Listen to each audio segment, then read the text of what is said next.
What's going on, guys? Welcome back to episode number 7 today of the My Player Career Mode. We have 5 games for you to watch today, not the usual 4. Decided to throw one extra one into the mixer as some of these games were very, very close and quite low in terms of the amount of chances created. So we're going to have 5 games today, the first of which comes against Wigan, and then we'll be taking on other sides in and around the league as we progress through the video. But as you guys know, in yesterday's episode, I did speak about the fact that we need to get a sequence of results going, because right now, things aren't going the way I wanted, as I said previously. But we've got some incredible goals as well to show you in today's episode. That is an understatement. Some of the goals scored today were absolutely brilliant. And without even having to have a goal of the this series or whatever, these would definitely make it in there, put it that way. So we first kicked off against Wigan. They're a good opportunity, I would say, for us to try and pick up 3 points. But they actually started off the better side. They created a chance early on, 9 minutes on the clock before they had that shot there from Matt Mannon, and it went wide of the post. But if you actually look at the way the ball was swerving,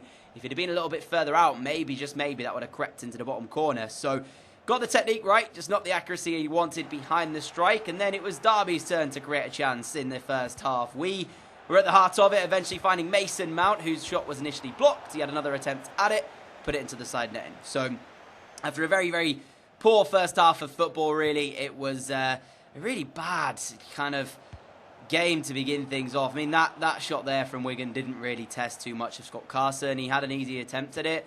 And like I mentioned, after a really bad first half, it didn't get much better in the second. Unfortunately, the game ended 0-0. There wasn't really lots to show you guys, and I think that was down to the fact that, again, I spoke about this previously, but the AI against on Ultimate Difficulty are so organised defensively sometimes. It is ridiculous. So after the first half, where we only really had one opportunity, Mason Mount with it, we were disappointing. And that's not been the first time that that's happened. Let me tell you that, guys. There has been more occasions this season where we've only had lackluster pack accuracy of like 70-75%. We haven't had many chances.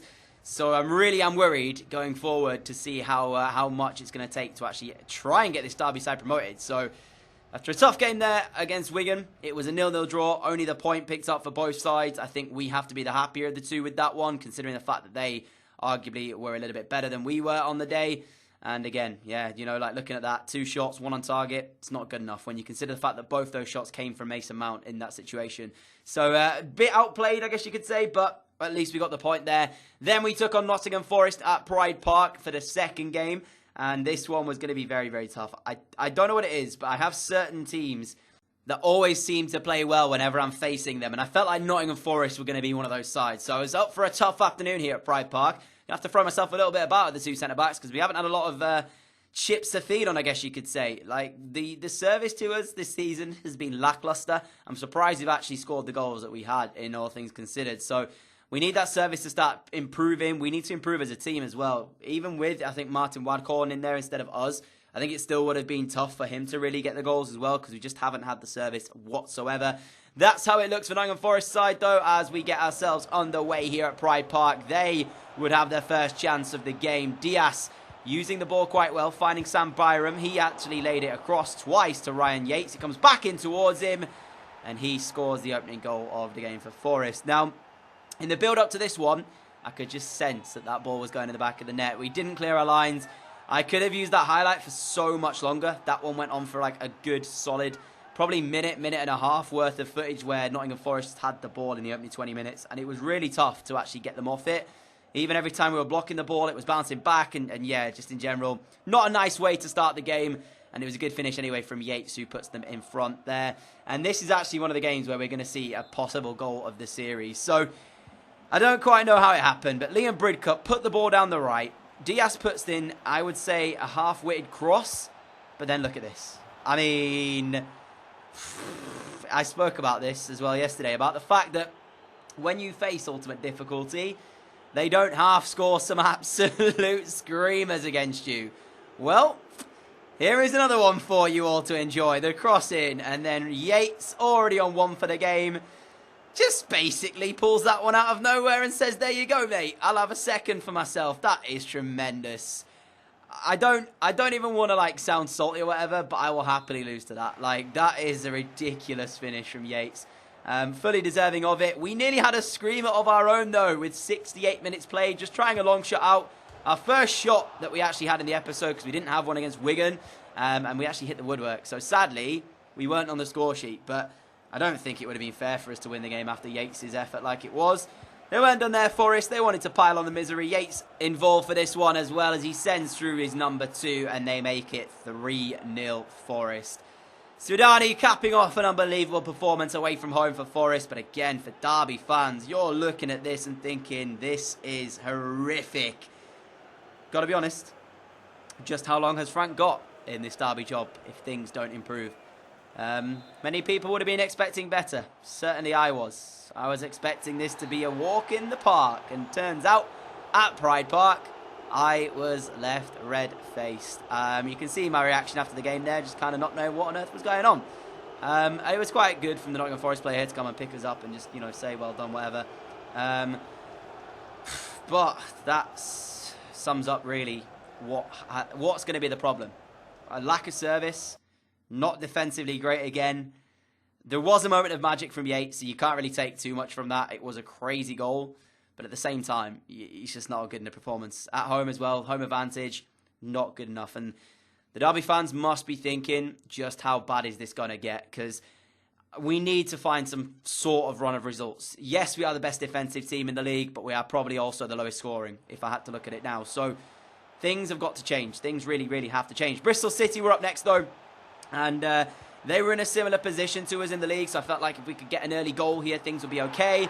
We did get an early goal, and hilariously, it wasn't even from a Derby County player. It was an own goal from a Bristol City man.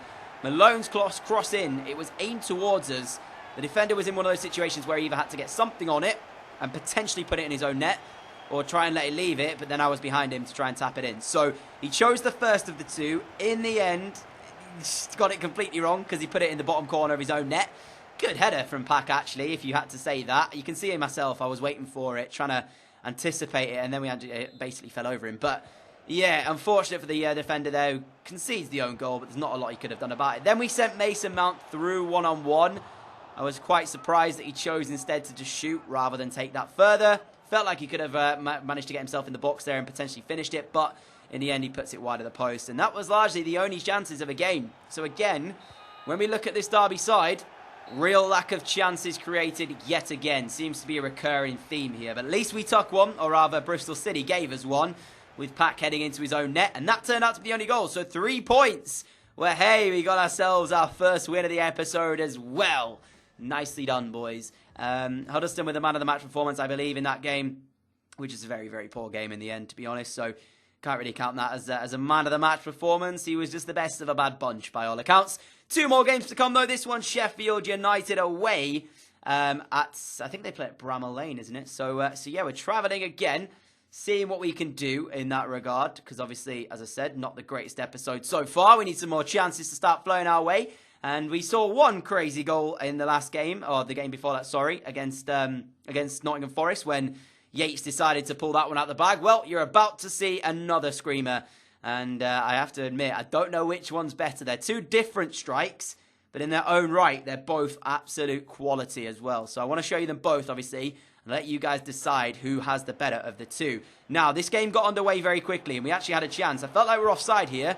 But I took a poor first touch, decided to overrun it, and in the end, ended up clattering into the keeper, and it was a free kick given against us. But I genuinely thought we were going to be offside with that ball. Turns out I was wrong. Now, second half, and this is where the screamer came. I just don't know what to say, really.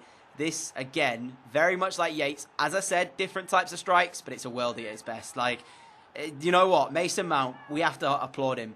We saw him last game. We sent him through, one-on-one with the keeper, and he decided to take it far too early, I thought, in the aspect that he could have run it through and had time. This one, he's got absolutely no time at all. He has to take it at least first time or take a touch and smash it.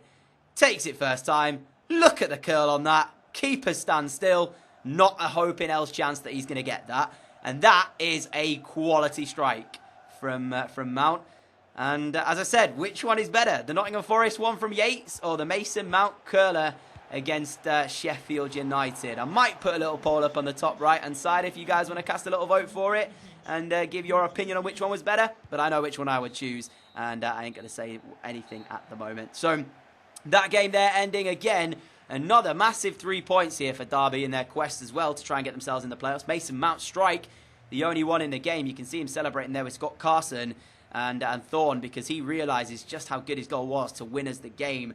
And I felt like this is where we needed to start winning games, you know. These 2 games could be now a catalyst. So the final game of the episode here, and then whatever we do for the next one, this is where we need to start winning the games. We've got 2 wins on the bounce. Let's continue to win our games. Norwich were up next, though, at Carrow Road. And I actually like Carrow Road as a stadium. I think it's a pretty cool stadium to play at. I was debating, actually, when we started this series off, potentially to maybe even start at Norwich.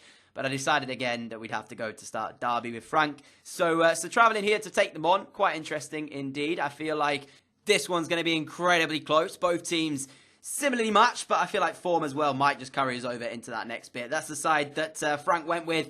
And we got the game underway. Now, the problem was, again, lacklustre performance from Derby. No service whatsoever working for us. Nothing to feed on. And in terms of the game as well, another poor game. Very much like it was against Wigan, apart from this time. Carson came out, and unfortunately Norwich went 1-0 in front. So they would score with 21 minutes to play in a game that we didn't even have a shot. They had a couple, but not really anything to work on. Now, this brings me back to my point. It really doesn't matter whatever you play on difficulty-wise. The only thing that's going to change is my ability to run through the entirety of the defence. The way that your teammates play is just the same as whatever it is on another difficulty. So it now begs the question of, can we actually take this Derby County side to the Premier League and keep them in there? I mean, that was the aim at the start of the season, but I feel like the way we're playing with the players that we've got, is it actually going to be a reality? You know, that seems to be the problem. Again, 1 shot, 1 on target, and it was a poor shot at that. So a disappointing end to the episode. We didn't win the game, but that's unfortunate. That's it, though, for today's episode. If you did enjoy it, I'd like and greatly appreciate it. I am out coaching tonight, so I won't be able to reply to any comments or anything like that. But from here on out, guys, I think we'll just take it game by game and see what happens with this Derby side. Until next time, if you are new around here, like what you see, the subscribe button is down below, and I'll see you all again very soon. Adios!